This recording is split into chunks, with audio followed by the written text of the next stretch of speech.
हमारे साथ एक और खास मेहमान प्रफुल्ल सारदा जी जुड़ गए, पॉलिटिकल एनालिस्ट हैं। प्रफुल्ल जी, आपसे समझना चाहेंगे ये जो पूरी सिचुएशन चल रही है पक्ष और विपक्ष की, क्या आपको समझ आ रहा है कि कहीं ना कहीं ये आपसी टकराव हो रहा है, आवाम के मुद्दे गायब होते हुए नजर आ रहे हैं?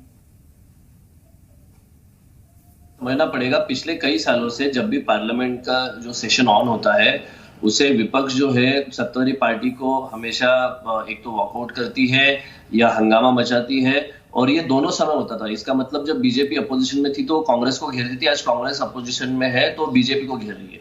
लेकिन इन सब में एक आम आदमी की जो समस्या है, जो आम आदमी के जो सवाल है उसे सदन में नहीं उठाए जा रहे हैं, या उस पे सत्ता विपक्ष दोनों ही चुप है। अभी ये जो मामला जो अदानी का जो चल रहा है, इस पूरे मामले में हमें ये भी देखना पड़ेगा कि पिछले कई सालों में अदानी जी की जो ग्रोथ हुई है वो किस प्रकार से हुई है, और ना तो सीबीआई ने कभी उनसे क्वेश्चन किया, न और किसी ईडी ने कभी क्वेश्चन किया, न और किसी चीज में उनसे क्वेश्चन किए गए।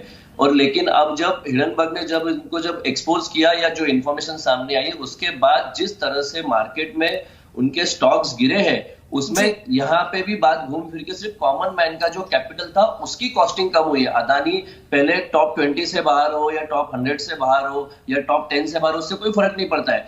मेरे जैसे, आप जैसे जो छोटे छोटे निवेशक उनके स्टॉक में इन्वेस्ट करके बैठे हुए हैं, आज उनका कैपिटल भी 50% से कम हो गया है। तो कहीं ना कहीं सेबी को इसके बारे में उसमें सोचना चाहिए। फाइनेंस मिनिस्ट्री, फाइनेंस डिपार्टमेंट ने अदानी से भी इसके बारे में पूछना चाहिए। ये सिर्फ एक तरफा जांच नहीं होनी चाहिए, ये दोनों तरफ से जांच होनी चाहिए।